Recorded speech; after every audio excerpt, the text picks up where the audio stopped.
They will kill her with a letter, not a bullet, not a knife in a dark alley. A brown envelope on a bright August morning, placed on a desk in a university office in a city far from her birthplace.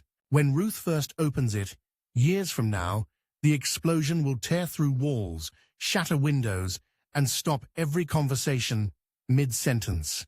The blast will shock a continent. Newspapers will print the photos. The apartheid regime will quietly mark a name off its enemies list.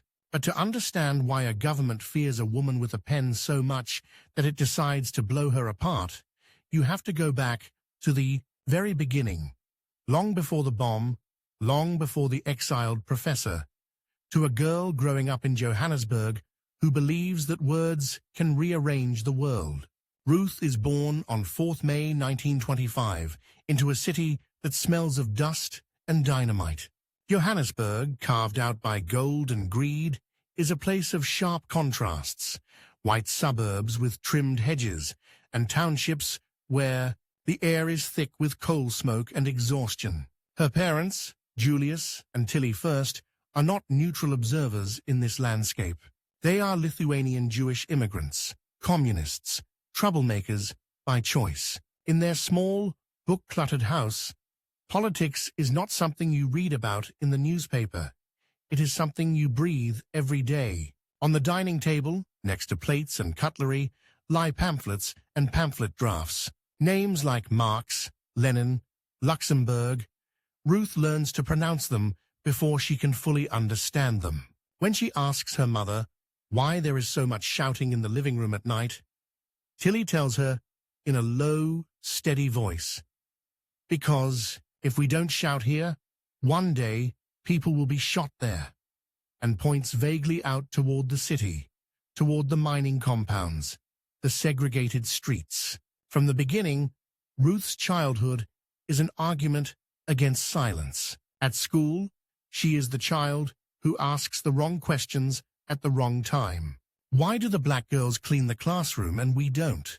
she asks one teacher. "Because that's the way things are," comes the irritated reply. "But who decided that?" she insists. The teacher sighs, the class shifts uncomfortably, and another small file is opened in another adult mind. This girl is difficult, but at home, being difficult is a kind of praise. Julius laughs when she reports these conversations, shaking his head with pride and worry tangled together. "You have my mouth," he tells her, "and your mother's stubbornness, heaven help them." In a city built on exploitation, Ruth learns early to read the map of injustice. She notices which streets her black nanny is allowed to walk freely and which she moves through like a trespasser. She notices how policemen talk differently to white men and black men. She notices fear, the constant quiet fear that hums in the background of every interaction across the color line.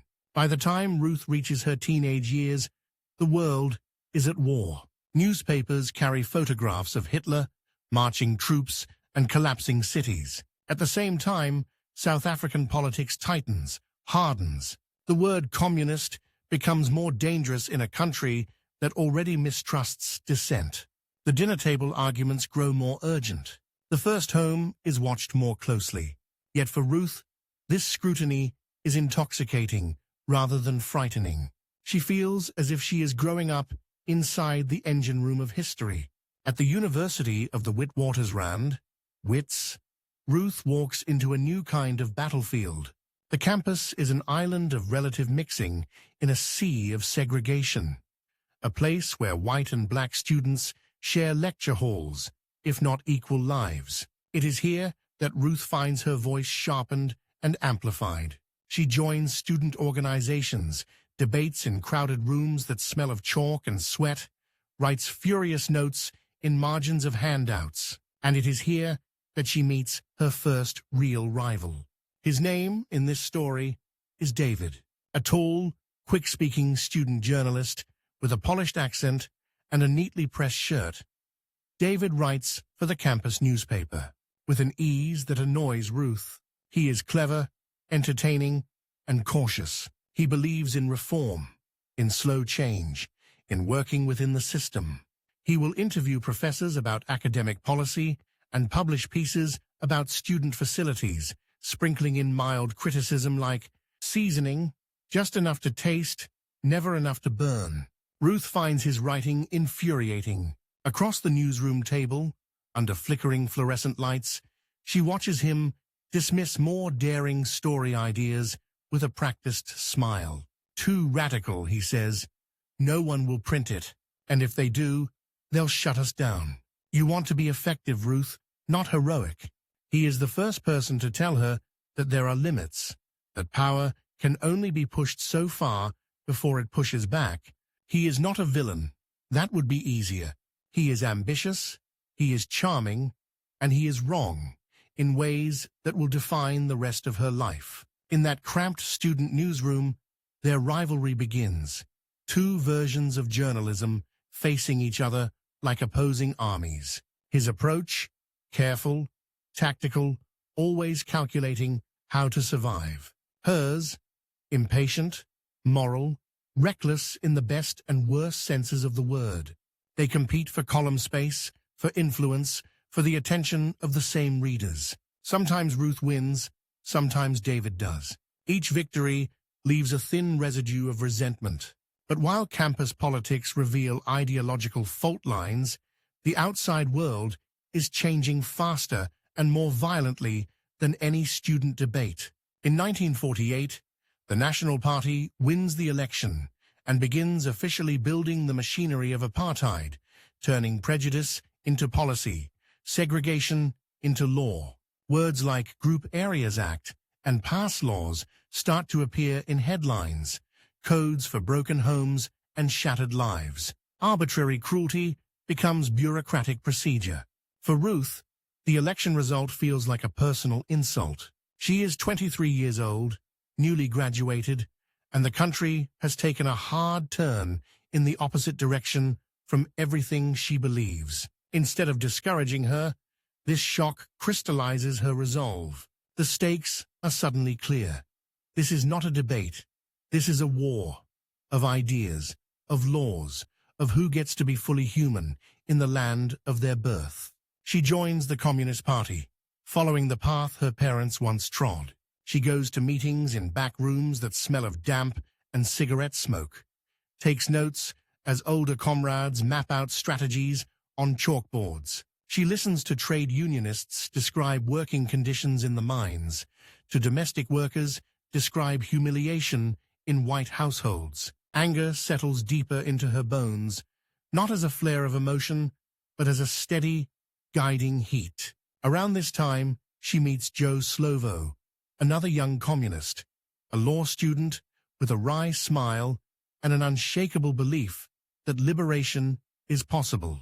Their connection is intellectual first, emotional later. They argue, they organize, they fall in love. For many people, love is a refuge from politics. For Ruth and Joe, it is another front line. Their relationship becomes a partnership in struggle, a shared conspiracy against resignation. And always there is her craft, writing. Ruth sees in journalism a weapon that can reach people her party meetings never will. The page is her battlefield. The newsroom is her command post. She starts working for progressive newspapers, first for The Guardian, then later for its successors, papers that exist under constant threat, their presses one government order away from silence. It is in these newsrooms that her rivalry with David mutates rather than disappears. While Ruth throws herself into left-wing anti-apartheid reporting, David climbs through the ranks of a more mainstream, respectable paper. His editor loves him. He turns in clean copy, asks hard, but never too hard questions, and knows exactly when to stop pushing. He attends the same press conferences as Ruth, stands in the same cramped corridors waiting for ministers, but their stories read like reports from different planets. After one particularly tense press briefing, they face each other again outside a government building as police uniforms move through. The crowd like warning signs. "You can't print that," David tells her in a lowered voice, having glimpsed her notebook. They'll shut you down. You're wasting your career. And you're wasting your conscience, she shoots back. What good is your career if you never write what's really happening? Between them, the gap widens. Two futures diverging. One path leads to awards, stability, and a safe retirement. The other leads toward banning orders, surveillance, raids, possibly prison. Ruth is not naive. She understands the danger. She feels it when she notices the same unfamiliar car parked near her street 2 days in a row, when her phone line goes strange, and clicky when a friend is suddenly detained for questioning and disappears for weeks. Yet each new risk only reinforces one conviction. Silence is collaboration. Her articles do not read like polite critiques. They are sharp, detailed, unflinching. She names forced removals, police brutality, labor exploitation. She describes families whose homes are demolished overnight, workers beaten for demanding fair wages, protesters arrested at dawn. Her sentences carry not just information, but accusation. She does not hide behind "some say." She says it. The apartheid state notices. Files on her begin to thicken in security police cabinets. Her name is underlined in reports sent up the chain. She becomes, in the dry language of the surveillance machine, a person of interest. To the people whose stories she tells, she is something else entirely, a rare white journalist who refuses to look away. Then comes a night that will shape her legend and deepen the line between her and David forever. It starts with a whisper, a planned midnight raid in a township outside Johannesburg. Police trucks are going to roll in, tear down what they call illegal structures, and relocate hundreds of residents to a bleaker settlement far from the city. There will be no cameras, no official announcement, no record, unless someone is there to witness it. Ruth gets the tip in a hurried phone call. The line crackles. The voice on the other end is panicked and insistent. "Tonight, comrade. They're coming tonight." She checks the clock. It's just after 8 p.m. The trucks are expected around midnight. Her editor is wary. Printing such a story, based on information from underground contacts, could mean immediate closure under the regime's tightening censorship laws. Besides, the next edition's layout is already nearly final. To make this raid visible, to get it on the front page where it might spark outrage, she has less than 12 hours.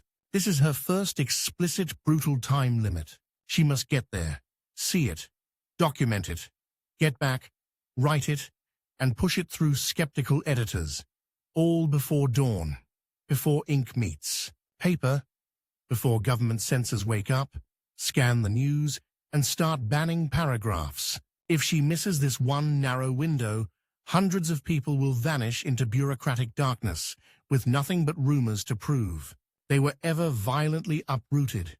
She grabs her notebook, her pen, a small camera. There is no question of sleeping. On her way out of the office, she almost collides with David, who happens to be visiting on some errand. He reads the urgency on her face, like a headline. "What are you chasing?" he asks. She hesitates for a fraction of a second too long, and he understands. "It's big." "Ruth, don't," he says. "If it's what I think it is, they'll come down on you harder than ever. My paper's heard whispers too. We're not touching it. There's no proof." "I'm going to get proof," she replies. "That's the point." "The point," he counters, "is that you can't publish if you're banned, or locked up, or worse. Think strategically. Wait. Build your influence, then push. You don't have to risk everything tonight." Everything in his argument is rational. Everything in her knows it's wrong. "My influence is useless if I don't use it when it matters," she says quietly, "and it matters tonight." She leaves before he can answer, stepping into the cold, dry air of the Johannesburg night, where the city lights flare like anxious stars. The township is a different universe after dark. She arrives with a contact, moving quickly past shacks where muffled voices murmur.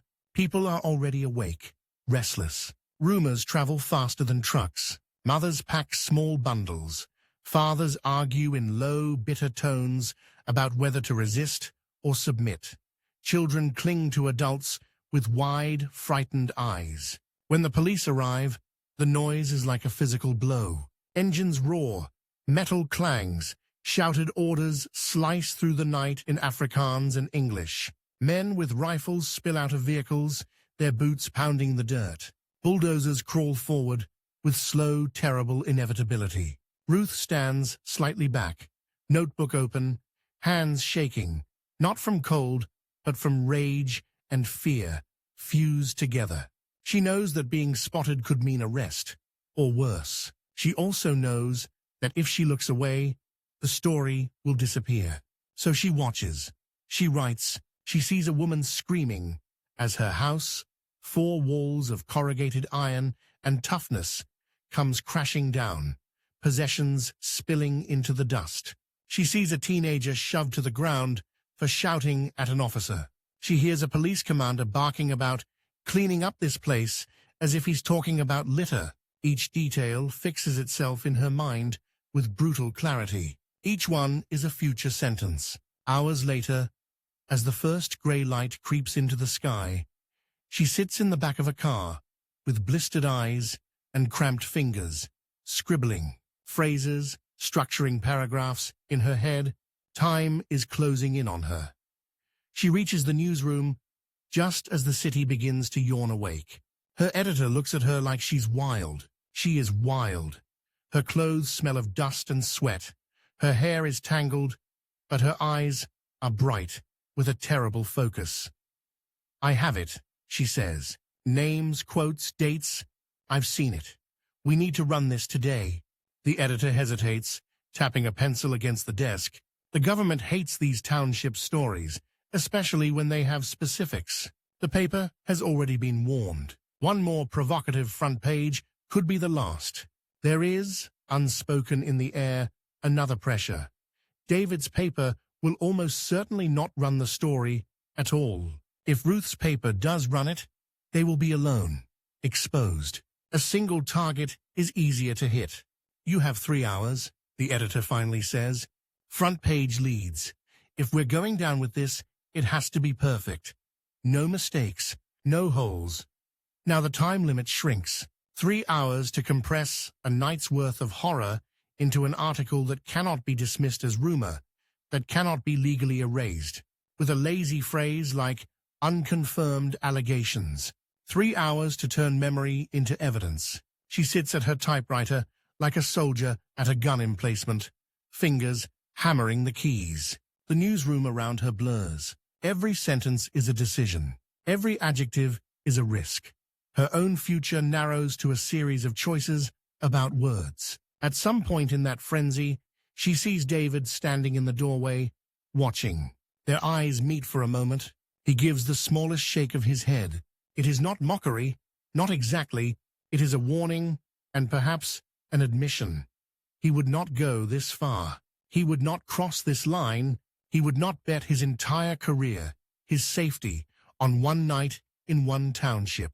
Ruth turns back to the page. In that turning, the rivalry between them resolves into something starker, a divergence between those who document injustice when it's safe, and those who do it when every second cuts closer to the bone.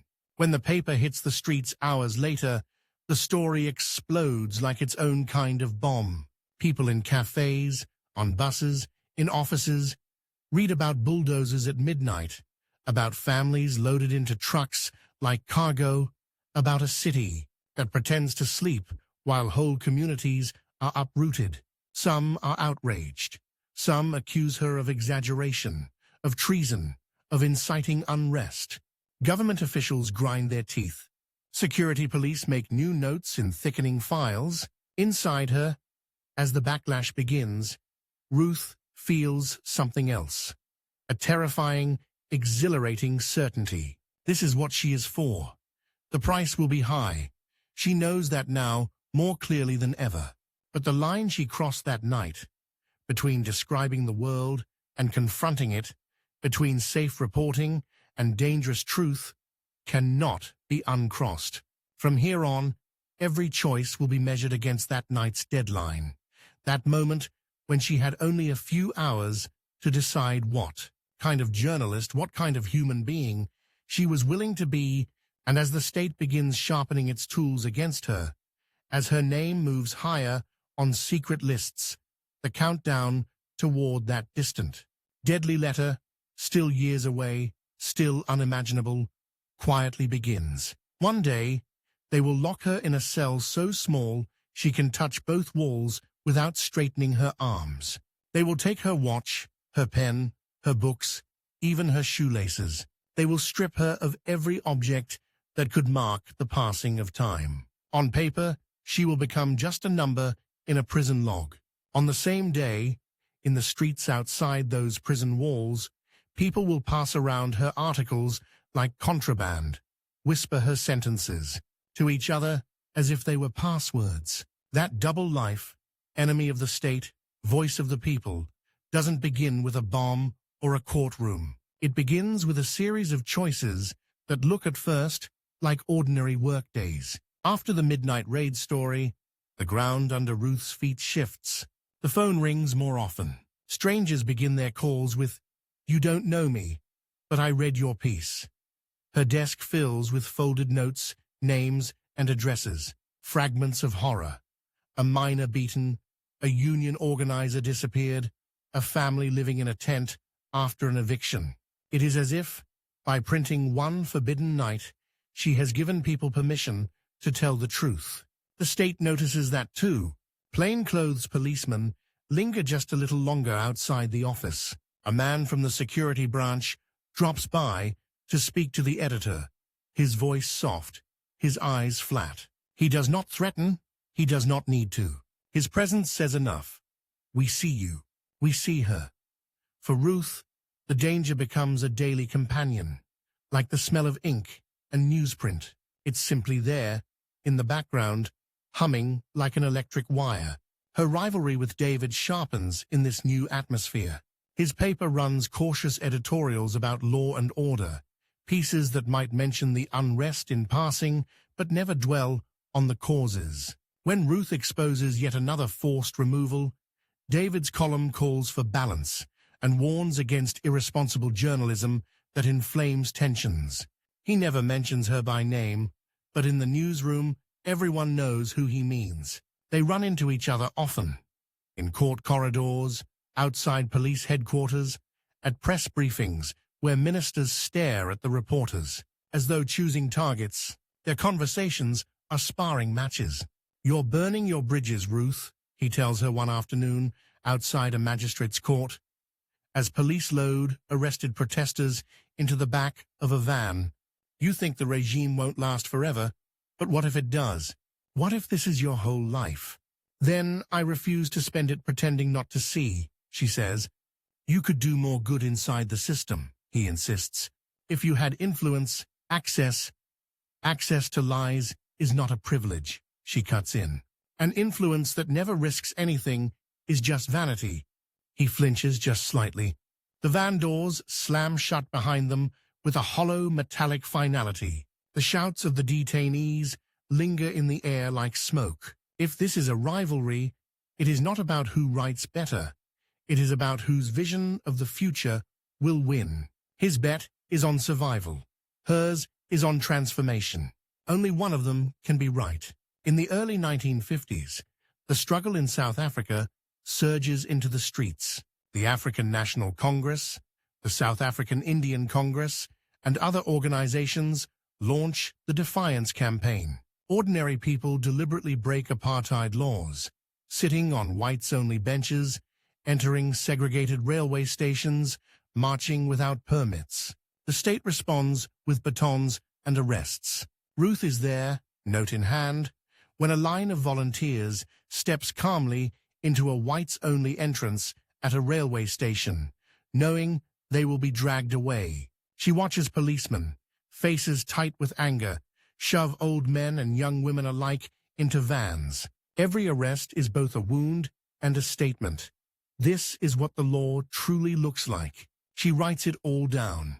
Her articles from this period read like dispatches from the front lines of a moral war. She profiles activists who risk losing their jobs, their homes, their freedom. She spends long nights in cheap rooms in townships, listening to people talk about passes and wages and beatings, capturing not only events but a rising sense of determination. At home, the struggle enters her personal life as well. She and Joe Slovo marry. Their flat becomes a crossroads. Comrades come and go at odd hours, meetings spill into the kitchen, ashtrays overflow with cigarette butts stubbed out over hastily drawn maps and lists of names. Their daughters are born into a world where whispered plans and sudden knocks on the door are part of childhood. In quieter moments, those rare, fragile pockets of normalcy, Ruth thinks about what it means to raise a family in a country built on daily cruelty.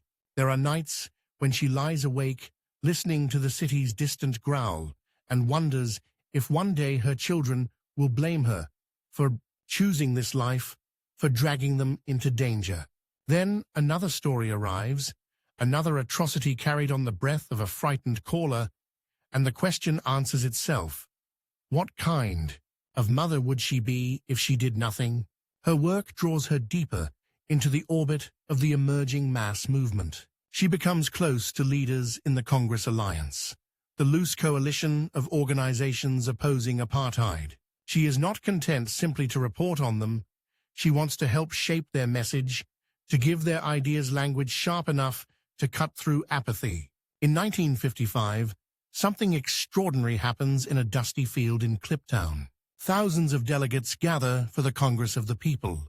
They come from townships, rural villages, churches, unions. Under a wide, exposed sky, they read out and debate a document called the Freedom Charter, a vision of a South Africa that does not yet exist, where the people shall govern, where all shall be equal before the law, where the land shall be shared among those who work it.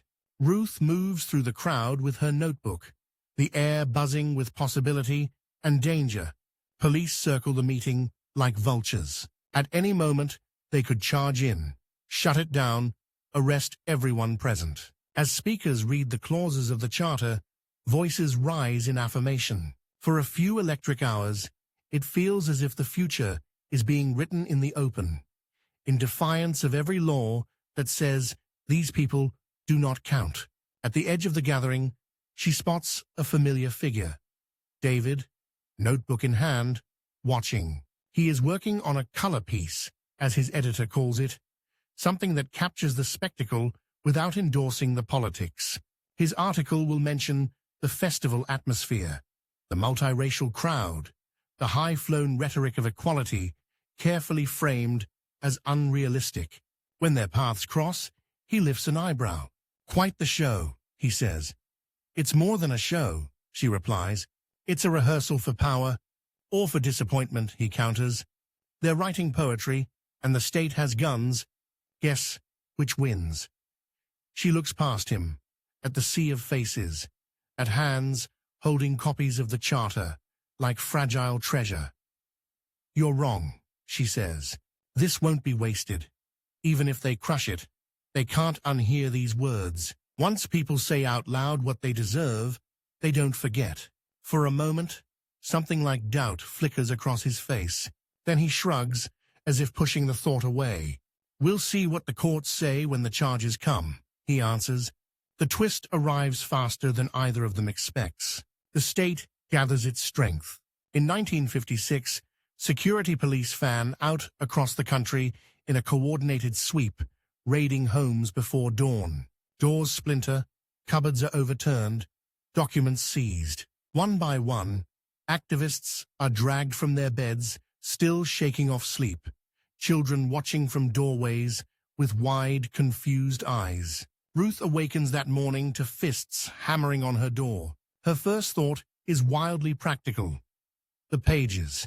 She has been working on background notes for an article about the Congress Alliance leadership, outlining networks and strategies. In the wrong hands, those notes could become a map for prosecutions. Joe is already moving. shoving papers into the stove, the flame catching and curling edges of history into ash. The knocking becomes pounding. A voice shouts, "Open up!" They have seconds. She hesitates over one folder. Interviews with rank-and-file activists who trusted her with their names.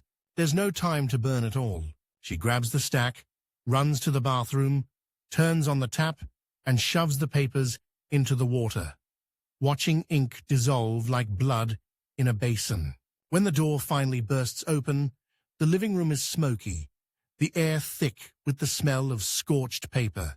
The police search anyway, methodically, eyes gleaming when they find anything with a name. "You are under arrest," one of them says, as if reciting a shopping list. She barely has time to kiss her children goodbye. Along with 155 others, Ruth is charged with treason. The treason trial begins, a sprawling, slow-motion attempt to criminalize an entire vision of the future. The state's argument is simple and chilling. To demand equality is to wage war. For years, the trial drags on. Ruth spends endless days on hard benches in a crowded courtroom, listening as prosecutors twist familiar phrases into evidence of conspiracy. They read out the Freedom Charter in tones of outrage, as if the idea that the people shall share in the country's wealth is a declaration of war rather than a demand for fairness. She writes in her notebook even there, turning the trial itself into material. If the state insists that words are weapons, she will wield them from the dock. David appears in the courtroom, seated in the press box with other journalists. His paper treats the trial as a kind of political theater, a long-running drama in which the accused are characters rather than human beings. His reports mention her sometimes briefly, her name buried in lists. One afternoon during a break, they find themselves at the same coffee stand in the court's grimy hallway. "How does it feel?" he asks quietly, "to be the story instead of writing it?" "It feels," she says, "like proof that the story matters." He studies her face. There are new lines of exhaustion there, but also a stubborn light. "You could have chosen differently," he says. "You still could. Cooperate. Step back. They might let you go, leave you alone." "Leave me alone in what?" she snaps. "In this country, in this system, there is nowhere to step back to that isn't built on someone else's suffering."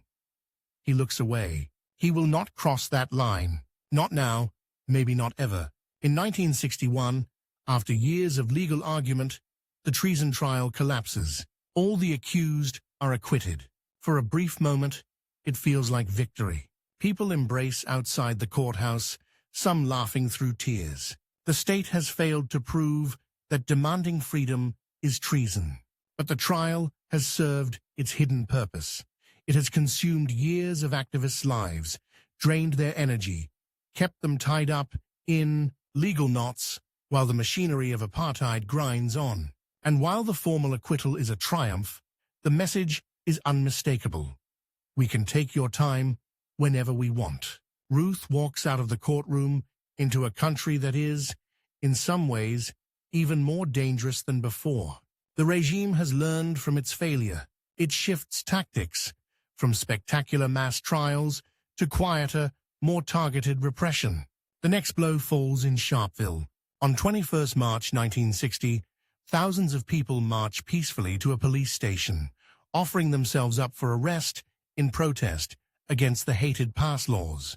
They carry no weapons, only documents and dignity. The police open fire. 69 people are killed. Many are shot in the back as they run. Photographs leak out. Bodies lying in the dust. Shoes scattered like dropped thoughts. Blood staining the road. Ruth sees the images in the newsroom and feels the world tilt. There is a difference between knowing the state is brutal and seeing its brutality framed, frozen, undeniable. Her hands shake as she feeds paper into the typewriter. She writes an article that is less report than indictment. She names Sharpeville not as a tragedy, but as a crime. She calls the pass system what it is, a machine for breaking human beings. She writes that there is no going back from this, that something essential has been exposed. Her editor reads the draft and goes pale. "They'll ban us for this," he says. "Not just you, all of us, the whole paper." "We can't pretend this is an accident," she answers. "If we soften it, we're helping them bury the dead." He rubs his face, torn between fear and responsibility. Outside, the city hums, unaware that history has shifted. "You have 1 hour," he says finally. "Tighten it. Make sure every fact is unassailable. If this is the hill we die on, the piece has to be bulletproof." Another deadline, another ticking clock. Ruth rewrites furiously, cross-checking names and numbers, calling contacts to confirm details, her heart pounding in time with the second hand on the wall clock. An hour to decide, again, what kind of journalist she is prepared to be. The story runs. The backlash is immediate and vicious. The paper is harassed, threatened, squeezed. Government spokesmen denounce irresponsible elements in the press. Letters pour in, some full of gratitude, some dripping with hatred. Ruth becomes even more of a marked woman. And then, almost quietly, the state deploys one of its cruelest tools, the banning order. A banning order is not a dramatic arrest with sirens and flashing lights. It is a piece of paper that shrinks a life. It arrives on her doorstep like an ordinary letter, heavy with extraordinary weight. The conditions are arranged in cold bureaucratic phrases. She may not attend gatherings, may not enter certain areas, may not be quoted, may not write for publication under her own name. She is confined to a limited district, a geographical cage drawn in ink. Silencing her publicly is not enough. The order even dictates who she can meet and where. Friends suddenly become illegal. Conversations become potential crimes. Ruth reads the document slowly, the words blurring for a moment as anger burns through her composure. The state has done what David always said it would. It has tried to erase her voice from the public sphere. For a while, the rivalry between them seems decided. His star rises in respectable journalism. He hosts radio discussions, writes columns that policymakers read. He speaks about stability, about managing change responsibly, about avoiding the chaos we see in other post-colonial countries. He never mentions her, but sometimes when he writes about extremists, she can hear his voice as if he's sitting across from her again. What he cannot know is that the banning order has not silenced her. It has forced her to become something else. She starts working underground. Her articles continue to appear, uncredited or under pseudonyms, in publications that still dare to challenge the regime. She helps produce clandestine pamphlets, edits speeches, drafts statements for organizations that are themselves being driven into secrecy. The room in which she writes changes, from newsroom to back room, from open desk to covered table. But the work goes on. Time becomes a fractured thing.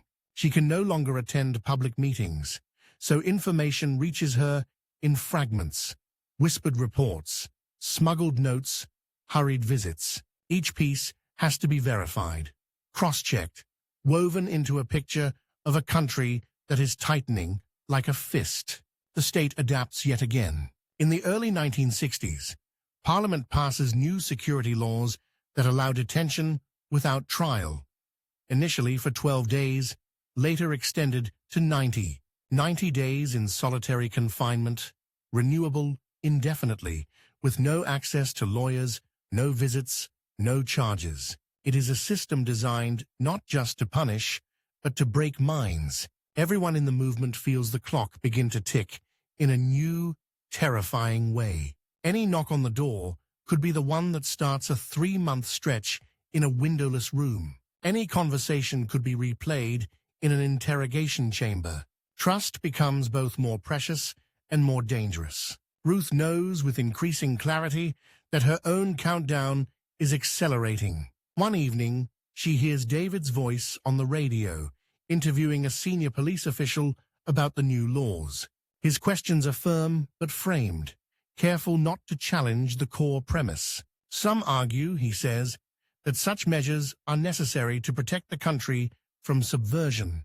Ruth stands in her small, restricted kitchen, listening to the words necessary and protect wrap themselves around the machinery of terror. She switches off the radio before the interview ends. Their rivalry, once played out in shared newsrooms and court corridors, has become asymmetrical. He operates in studios and editorial meetings inside the legal lines.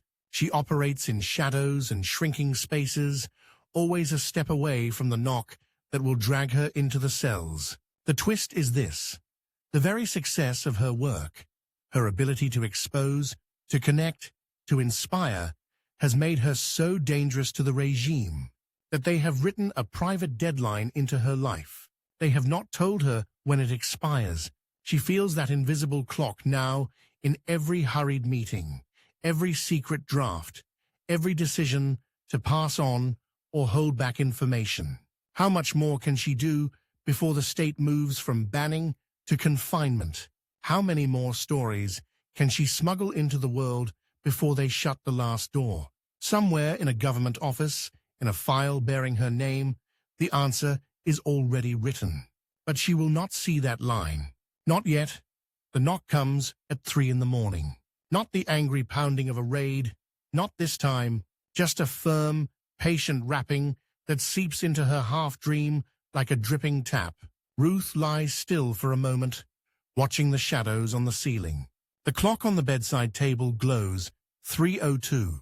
They have finally come to collect their time. When she opens the door, the men in plain clothes are almost polite, almost.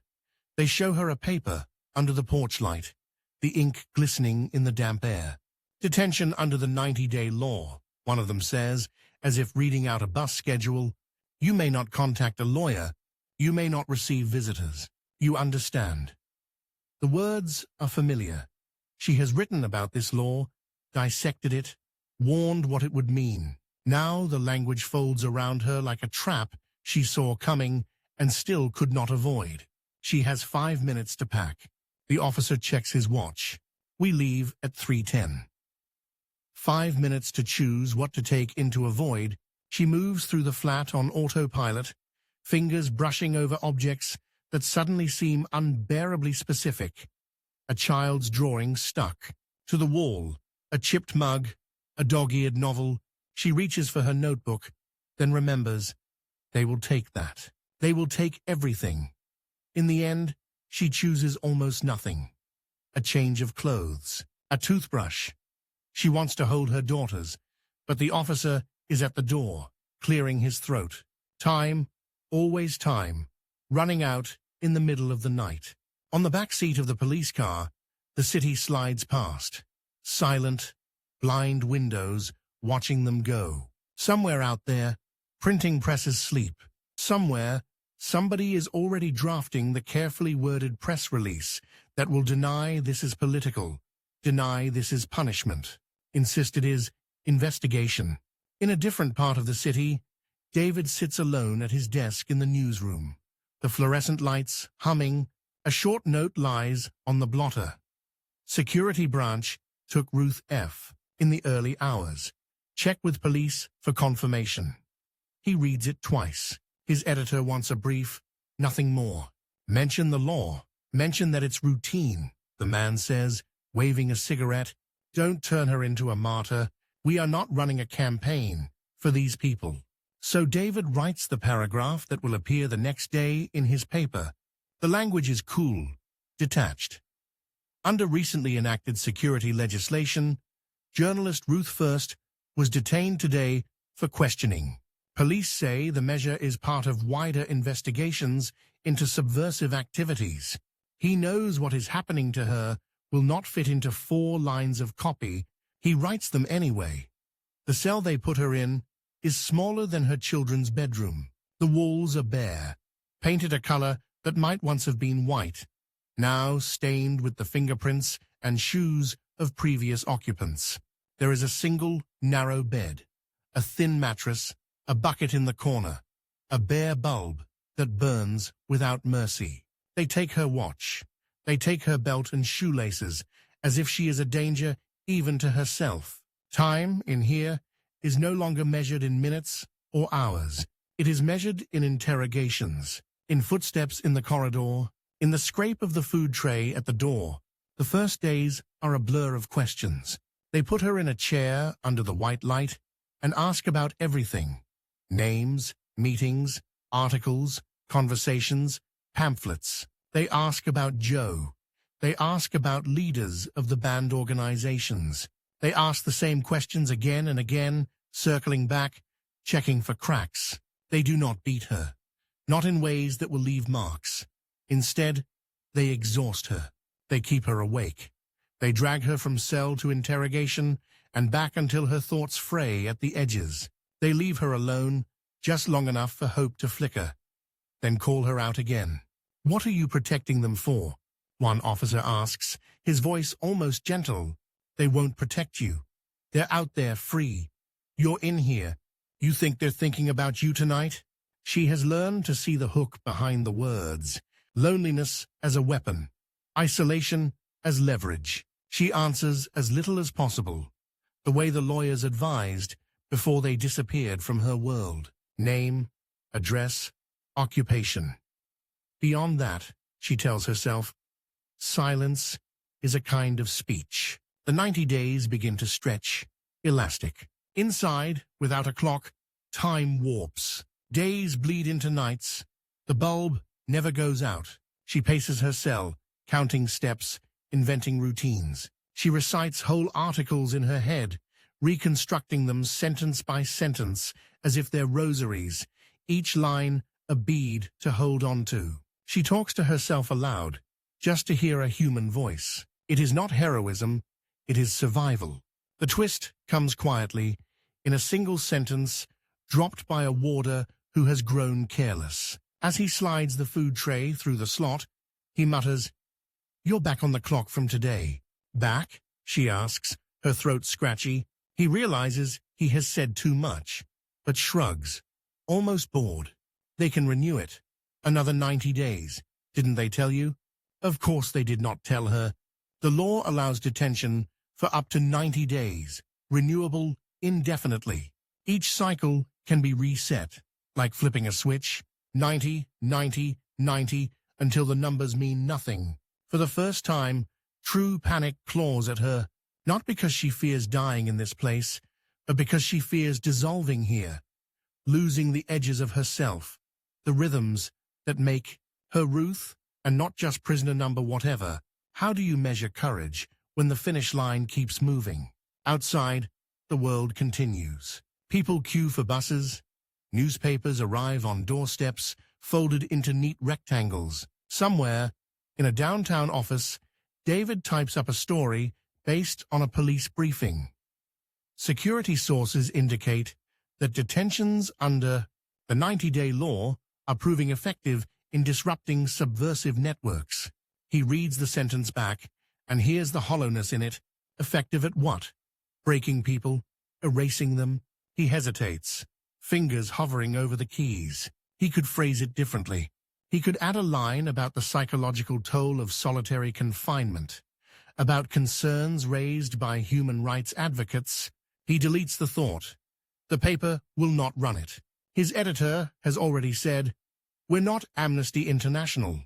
So he files the story and goes home knowing that a woman he has argued with, competed against, admired, and resented in equal measure is sitting in a concrete box with no sense of when or if she will walk out. Inside that box, Ruth begins to write a book she cannot put on paper. She observes herself as if she were a subject for one of her own articles. She notes the tricks they use, the cycles of questioning, the sudden kindness, the calculated silences. She memorizes the faces of her interrogators, the way one of them taps his pen, the smell of another's cologne. She stores it all in the one place they cannot search, her memory. If the state insists that her mind is a battlefield, she will document the battle blow by blow. When they finally release her, it is almost anticlimactic. No apology, no explanation. a signature on a form, a bundle of clothes. The world outside is too bright, the air too sharp. Her daughter's arms around her neck feel both familiar and shockingly new, as if she has grown different skin in that cell. She has lost weight. She has not lost her purpose, but something has shifted. The regime has shown how far it will go to crush dissent. Many comrades are banned, imprisoned, driven underground. The organizations she once walked into openly now operate in whispers and code. Beneath the relief of release, she feels another pressure, the tiny, constant ticking of a new countdown. If she stays, it is only a matter of time before they come again. And next time, they may not settle for isolation. Next time, they may choose a different method. Leaving South Africa is not a retreat. It is a strategy. The conversations with Joe are long, agonizing. They talk about the children's safety. They talk about their duty. They talk about exile, not as a romantic notion, but as a cold reality. Foreign streets, strange weather, the knowledge that the country you love is burning without you. In the end, the decision is made not in slogans, but in practicalities. Who will take which suitcase? Who will store which books?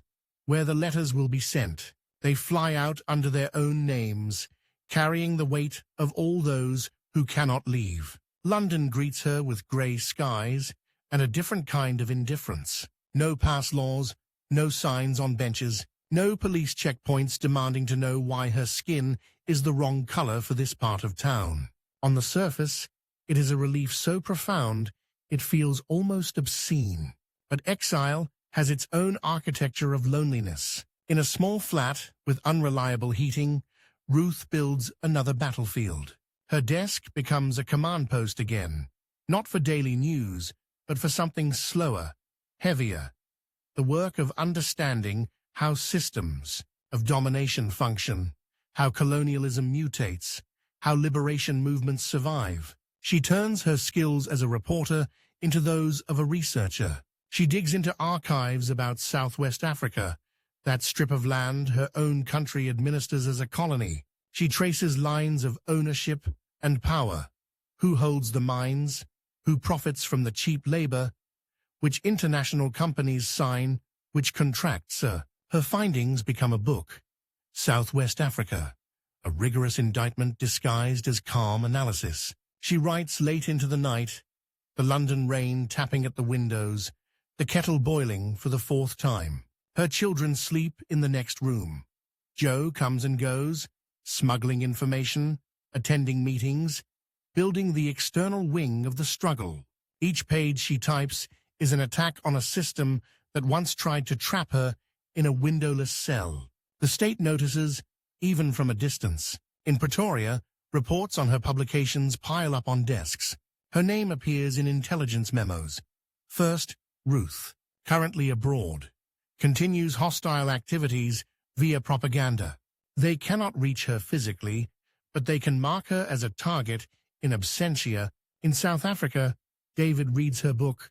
He buys it in a London shop during a visit to cover a Commonwealth conference, wrapping it in brown paper before slipping it into his briefcase as if ashamed. In his hotel room, he opens it and is startled by the precision of her prose. The Ruth he remembers from corridors and street protests is all fire and urgency. On the page, she is cold and methodical, dissecting the mechanics of colonial rule like a surgeon. He recognizes in her footnotes the names of officials he has interviewed, companies he has been told are pillars of development. She has turned their speeches into evidence against them. There is a line in the preface that stops him. Facts, when arranged truthfully, are more dangerous than slogans. He closes the book and stares at the ceiling. His own articles are full of phrases like complex situation and sensitive transition. He has always told himself that cautious criticism from within the system is more useful than loud opposition from outside it.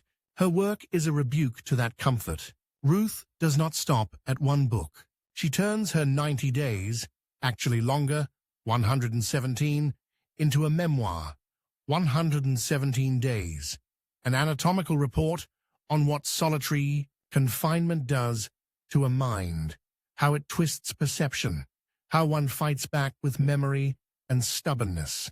She writes about herself with the same unsparing gaze she once reserved for politicians and policemen. No heroics, no melodrama, just the grinding, day-by-day truth. The book shocks readers outside South Africa who have vaguely disapproved of apartheid in the abstract but never imagined the concrete details of its machinery, the clicking of the lock, the naked bulb, the endless, weaponized boredom. For Ruth, it is more than a book. It is a way of turning what the state meant to be her private breaking into a public indictment. If they wanted her silent, they have failed spectacularly. Her reputation grows. She lectures at universities. She works with the anti-apartheid movement, advising, writing, explaining.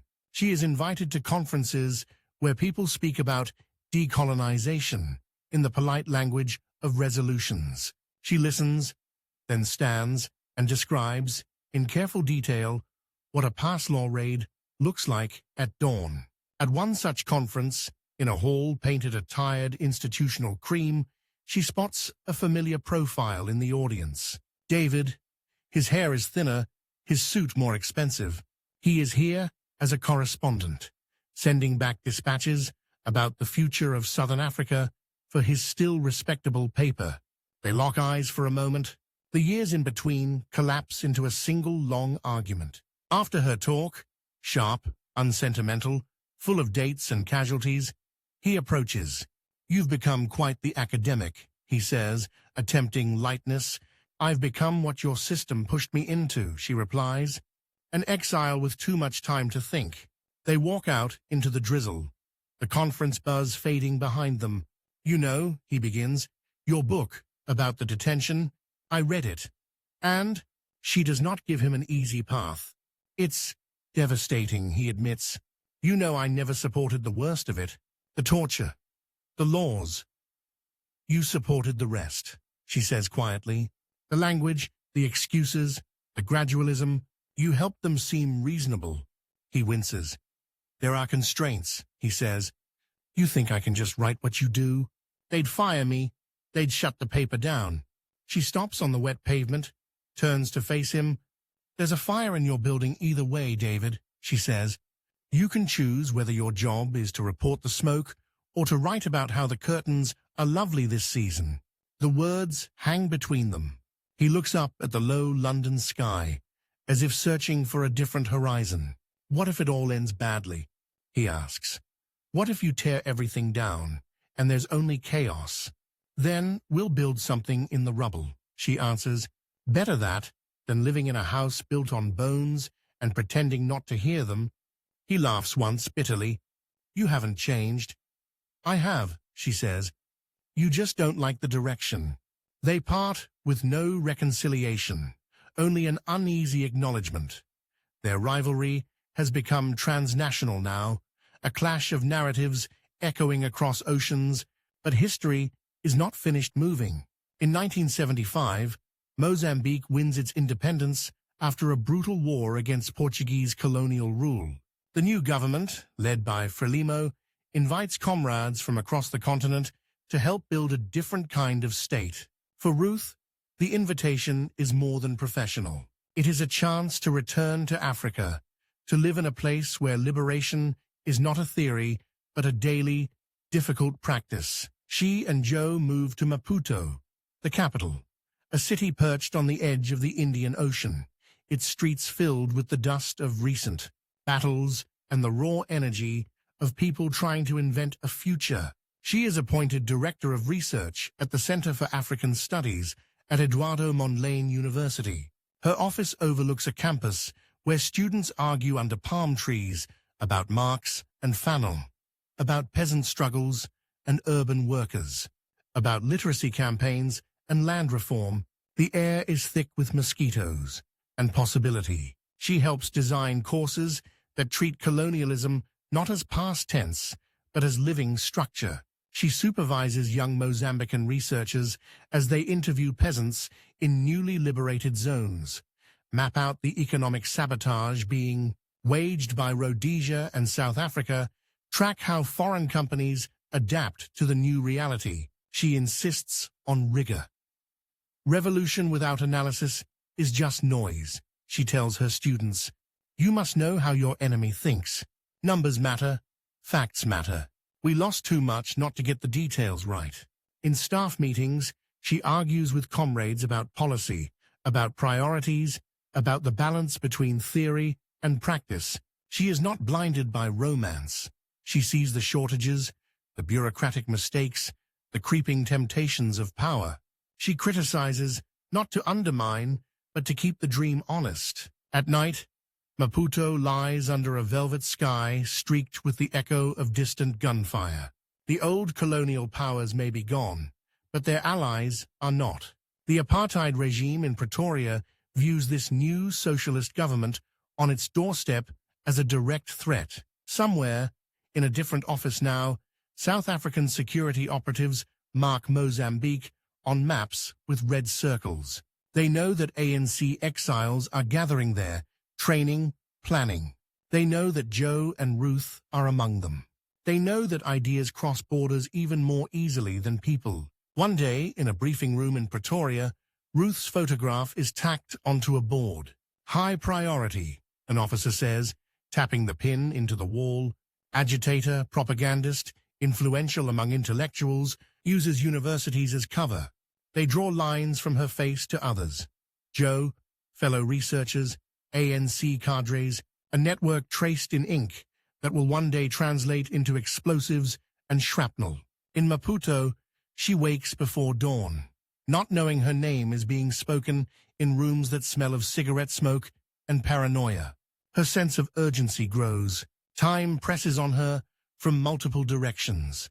The relentless instability of Mozambique's early years, the escalating attacks on neighboring states, the knowledge that apartheid is adapting, finding new ways to survive, and underneath it all, that personal undercurrent. She is in her 50s now.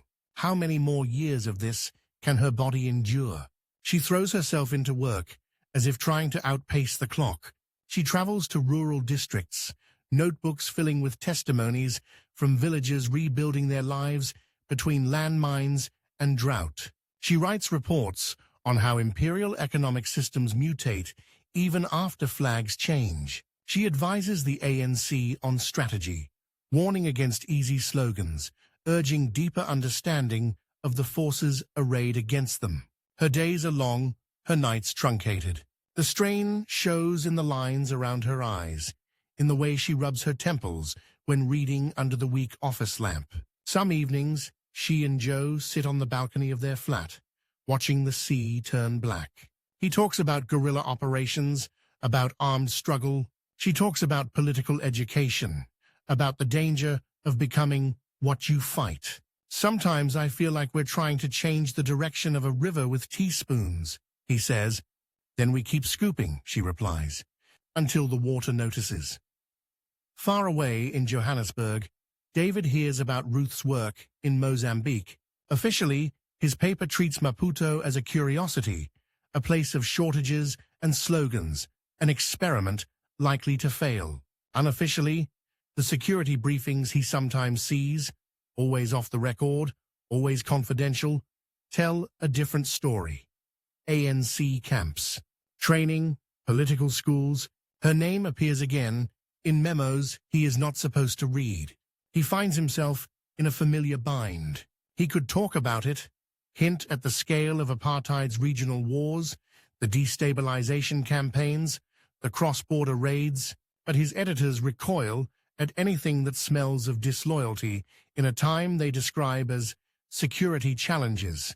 His rivalry with Ruth has taken on a ghostly quality. He does not see her anymore, but he sees her impact in the growing unease among younger journalists, in the questions posed at international press conferences, in the increasing discomfort of diplomats who can no longer pretend not to know. One night, He dreams of that boardroom he has never actually entered, the one with her photo pinned to it. In the dream, the pin is driven not into the wall, but into a map of the whole region, right through Mozambique, the metals sinking into paper like a promise. He wakes with the taste of ash in his mouth. In Maputo, the threat feels both distant and immediate. There are rumors of South African hit squads operating in neighboring states, of car bombs in Lusaka, of assassinations disguised as accidents. The ANC warns its members to be careful, to vary routines, to check under their cars. Ruth listens, nods, takes sensible precautions, but she refuses to live as if every parked car is a coffin. "I will not conduct my life according to their timetable," she tells a colleague. "If we let fear schedule our days, they've already won half the war." Still, she cannot ignore the ticking that has followed her from that first banning order, through the cell, through exile, to this new city. On a morning like any other, she walks into her office at the university. The corridors smell of chalk and dust. Students' voices drift in from outside. On her desk lies a stack of papers to mark, a draft report to edit, a pot of pens, and something else. A plain brown package, roughly wrapped, unremarkable. It sits slightly off-center, as if dropped there in haste. She notices it, but not yet the significance. Not yet the way the air seems to gather around it. Her hand reaches out. The clock on the wall ticks once, twice. Somewhere, in another country, in a file stamped secret, a line has already been drawn under her name. The deadline they wrote for her is about to arrive. At 10:32 in the morning, in a quiet office where the loudest sound is usually a squeaking chair, Ruth First's life ends with a noise so violent it rips the day in half. The bomb that kills her is small enough to fit inside an envelope. For a fraction of a second, everything is ordinary. A fan ticks lazily on the wall. Dust floats in the shafts of light from the high windows. On her desk, a chipped mug, a stack of student papers, a pen uncapped and left mid-sentence over a paragraph about peasant organizers in Cabo Delgado, and the brown package. It lies under the papers like something shy, almost apologetic. A colleague has already ducked in that morning to say, "Post from Europe, Ruthie. Must be more documents for you." And she has nodded, barely looking up, making a note to open it between meetings. Now, finally, she slides a finger under the flap. Later, some will say she must have suspected that someone like her, banned, detained, exiled, targeted, must have felt the danger in the weight, in the way the paper rustled. But that is the cruelty of hindsight, the way the mind tries to restore control by inventing warnings. In truth, there is just the habitual impatience of a woman with too much to do. She tugs at the paper. A white flash, a fist of air, punching outward. The sound is not a bang so much as a tearing, as if the universe itself has been ripped along a seam. The windows explode, glass turning into a storm of bright knives. The fan detaches from the wall and flies, absurdly slow, across the room. The desk lifts, tilts, shudders. In the office next door, a clock is knocked from the wall. It hits the floor, the glass face cracking, the hands frozen forever at 10:32. They will keep that clock later, as if it can hold time in place. For those who survive the blast, memory becomes a slideshow of details. The smell of burning paper, someone screaming in Portuguese, a man stumbling down the corridor, shirt soaked red, shouting Ruth's name as if she can still answer. She cannot. By the time they reach her, the neat architecture of her body, the frame that carried her through protests and prisons and lecture halls, is broken beyond repair. The bomb has done what decades of harassment, bans, and imprisonment could not. It has stopped her heart. The state that tried to silence her words has finally silenced her voice. In a hospital corridor in Maputo, under flickering fluorescent lights, Joe Slovo stands in front of a metal trolley covered with a sheet. He has spent his adult life hearing bad news in coded phrases and cautious half-sentences. Comrade detained. Comrade missing. Comrade neutralized. Words stretched to breaking point to carry unbearable truths. This time, there is no code. A doctor, with tired eyes, simply says, "She is dead," and waits. Joe lifts the edge of the sheet. There is a moment of cognitive refusal, where his brain refuses to link the woman he knows, the fierce, argumentative, laughing Ruth, with what lies on the trolley. Death has smoothed some of the stubborn lines from her face, but it cannot erase them entirely. Her hair is singed. Her hands, the hands that once cradled newborn daughters and hammered typewriter keys through the night, lie still. He closes his eyes, opens them again, as if willing the scene to rearrange itself. It does not. Later, he will say that something inside him turned to stone in that corridor. Not his love. That remains painfully alive. But whatever softness he had kept for himself, whatever small corner of his mind dreamed of an ordinary old age with arguments over washing up and visits from grandchildren, calcifies in that moment. The war has collected its tax, and it has chosen her. News of the bombing travels faster than any plane. In Maputo, university corridors fill with whispers that crackle and mutate. Attack at the center. Parcel bomb. Ruth First was hit. Students crowd around radios, straining to catch fragments from state broadcasters that stumble through the story, their voices thick with shock and anger. In South Africa, the first versions are official fictions. On a wire service in Johannesburg, a bland bulletin arrives. South African exile and journalist Ruth First killed in explosion in Mozambique. Cause unknown. Authorities in Pretoria deny involvement. The denial is included before the question is even asked. In his newsroom, David reads the words on the telex machine and feels his skin prickle. There is something obscene in the way the language tries, instantly, to tidy the moment. Killed in explosion. As if a gas stove malfunctioned, as if an academic office randomly combusted. His editor leans over his shoulder, cigarette smoke mixing with the smell of ink and stale coffee. "We'll need 400 words, the man says briskly. Background on her, the exile stuff, the ANC connection, and the government response, obviously, deadline in 45 minutes. 45 minutes to write about the death of a woman he has argued with for 2 decades. 45 minutes to decide whose story this will be. He sits at his desk, the empty page glowering up at him from the typewriter.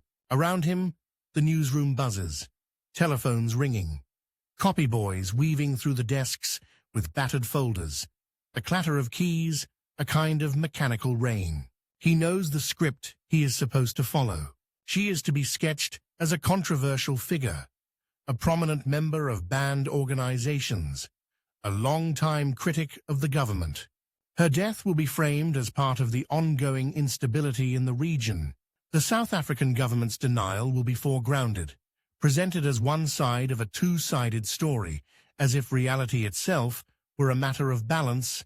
He types the first sentence.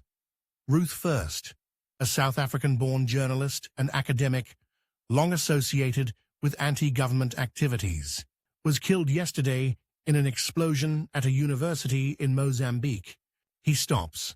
The words look like a betrayal in black and white. He can hear her voice in his head, sharp, impatient. "You always start from their description of us, David. Even in death, you give them the first word." He pulls the page from the typewriter, crumples it, drops it into the bin. The sound it makes is small and apologetic. Time slides away. 45 minutes becomes 35, then 30. He starts again. This time, he writes about her work, about the factory gates where she stood taking notes, the townships where she moved through tear gas with a notebook pressed to her chest, the years in exile when she turned research into a weapon. He writes, investigative journalist instead of controversial activist.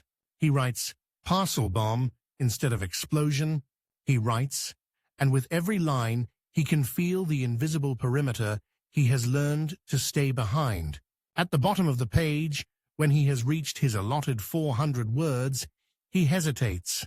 There is a sentence forming in his mind, dangerous and simple. No one who understands the reach of South African security operations in the region believes this bomb was anything other than an act of state terrorism. He rolls the paper up a little, positions the carriage, lays his fingers on the keys. His editor calls out from across the room, "Copy, David. We're closing in 10 minutes. 10 minutes. He thinks of his mortgage, his children's school fees, the subtle blacklist that follows those who cross certain lines. He thinks of his younger self, arguing with Ruth on a bitter Johannesburg night, insisting that one can do more inside the system than outside it. He thinks of the metal trolley in a hospital corridor he has not seen, but can imagine too vividly. He types, "The African National Congress immediately blamed South African security forces for the attack. Officials in Pretoria strongly denied any involvement. Neutral, balanced, the language of a man still trying to have it both ways." He pulls the page, walks it over to the sub-editor's table. One of them glances at the copy, his eyebrow twitching. "Bit soft on her, aren't you?" the sub asks. "Given, you know." "Given what?" David replies evenly. "Given she chose her side," the man says, "and it wasn't ours." For a second, David wants to reach across the desk and shake him, to shout that if anyone chose their side, it was the men who signed the order, the men who addressed the package, the men who wrote the denial before the bomb even left the room. Instead, he says nothing. He walks back to his desk and sits down heavily, the weight of his restraint pressing on his ribs. That night, in homes across Johannesburg's white suburbs, readers of his paper will see Ruth's name framed in cautious language, killed in an explosion. Banned activist, exile, the piece will pass through their lives like a weather report. One more item in a world they have learned to think of as unfortunate but unchangeable. In townships and worker hostels, where the paper rarely reaches, her death arrives differently. On crackling radios tuned to foreign stations, the announcements are blunt. ANC leader Ruth First assassinated by a South African parcel bomb. In crowded rooms, people murmur prayers, curse the regime, remember the woman who once came to their strikes and wrote about their hunger with a clarity that made them feel seen. Somewhere, a young activist hears her name for the first time, not as a byline, but as a martyr. The state believes that by killing her, it has removed a dangerous mind from the battlefield. What it cannot see are the ways that dead thinkers haunt the living. In Pretoria, in a secure room with thick curtains and thicker walls, a senior security operative scans a report. "Operation successful," it says. "Target eliminated." He signs his initials next to the line, the ink soaking into the paper like a quiet boast. In a later decade, in a different room with cameras and microphones and a Truth Commission's panel of judges, that signature will become a confession he did not intend to make. But for now, he closes the folder and places it on a stack that contains other names, other operations, other lives compressed into lines of bureaucratic triumph. History, at this moment, seems to be on his side. South Africa, in the early 1980s, doubles down on its brutality. States of emergency declared, townships ringed with troops, funerals turned into battlegrounds. The war extends beyond its borders. Raids on Mozambique, Angola, Lesotho. Children killed in their sleep by commandos who slip back across the border before dawn. Ruth is gone, but the machinery she fought grinds on. And yet, even as her body lies in a grave in Maputo, her presence keeps appearing in places the regime cannot easily reach. At the university where she worked, comrades turn her office into a small shrine of resistance. The walls, once lined with maps and survey data, now carry photographs. Ruth at a typewriter, Ruth speaking in a smoky hall, Ruth leaning over a table with students, her finger stabbing at a statistic as if it has personally offended her. They do not leave it there. They turn her insistence on rigor into a method. Young Mozambican researchers, trained under her demanding eye, push on with the fieldwork she began. They trudge through muddy fields and along pitted roads to interview villagers about land use and labor, about how imperial power hides in prices and supply chains. Their reports inform policies on land redistribution, on education, on health. In Southwest Africa, the territory she dissected in one of her books, activists smuggle photocopied chapters into hiding places, using her analysis to argue that independence must mean more than a new flag. Her words cross borders more easily than she ever could. In London, a student in a small flat picks up a second-hand copy of 117 Days and reads "Sleepless until dawn." The description of solitary confinement is so precise that she feels the walls inching closer in her own room. She closes the book with her heart racing and goes on, years later, to become a lawyer who will specialize in prisoners' rights. In Lusaka, in an ANC safe house, veteran cadres tell new recruits about Comrade Ruth, who did not carry a gun but wielded something just as dangerous. Facts arranged like charges under the foundations of official lies.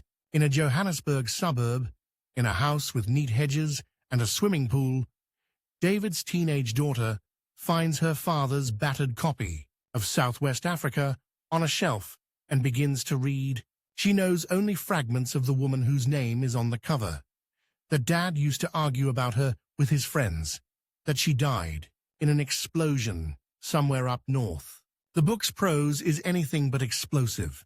It is calm, almost cold, tracing lines of capital and law, showing how injustice is embedded in contracts and treaties. Halfway through, the girl comes into the living room where David sits with the evening paper. "Did you know her?" she asks, holding up the book. He looks at the cover and feels the world tilt just a little. "Yes," he says, "a long time ago.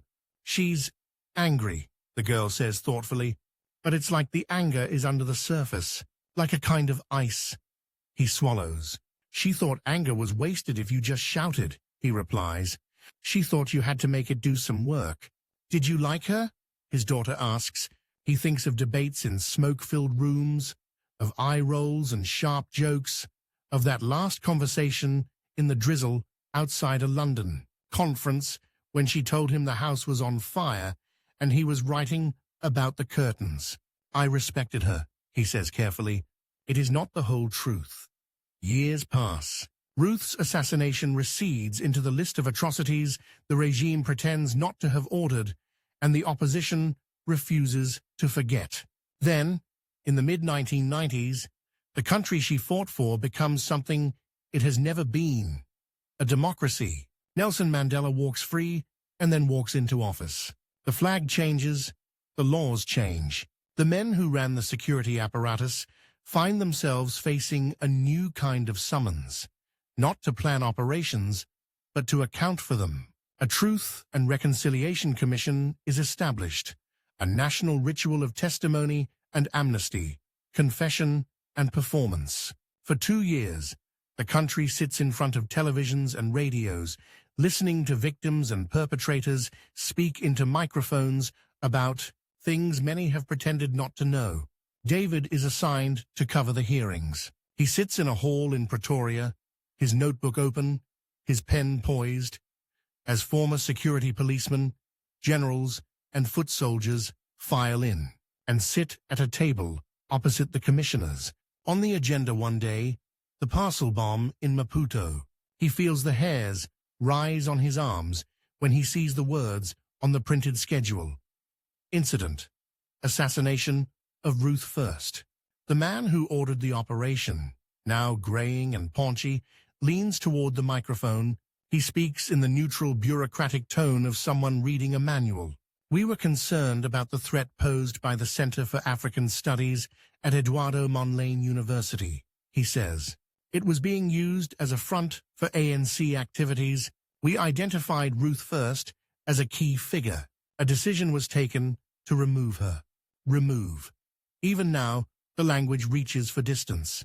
He describes the planning, the forged sender's address, the explosives packed into a file, the calculations about how large the charge needed to be to guarantee the removal without drawing too much international attention. Somewhere in the hall, someone gasps. One of Ruth's daughters sits stiffly, hands clenched in her lap, her eyes dry and blazing. For David, listening, the description is a punch delivered 14 years late. The man talks about the moment he heard on the news that the bomb had gone off, about the cold satisfaction he felt. He says he did not think about her children then. He says he thinks about them now. He is asking for amnesty. The commissioners ask their questions. Did you know this was unlawful? Did you feel remorse at the time? Do you feel remorse now? He says, yes, he knew. No, he did not feel remorse then. Yes, he feels it now. His voice never quite cracks. David takes notes mechanically, but his mind is elsewhere. He is back at his typewriter. The day of the bombing.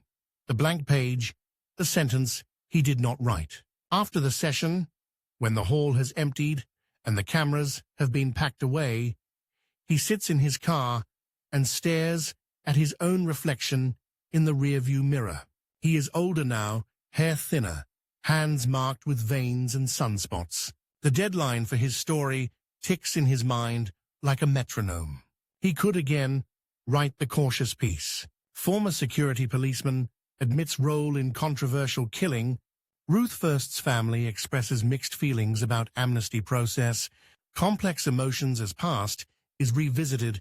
Or he can do what he has avoided for half a lifetime. He opens his notebook and begins to write. Not as the man who always framed both sides, but as someone who has finally chosen one.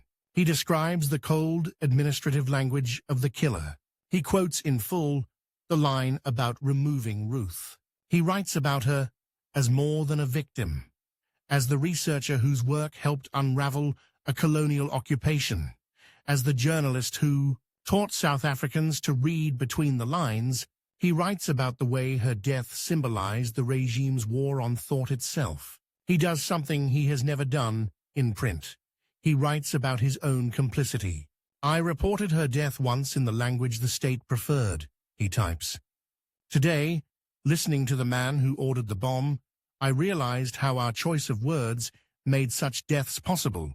We spoke of explosions, not assassinations, of radicals, not citizens, of complex conflicts, not a simple system of domination that could be named and ended.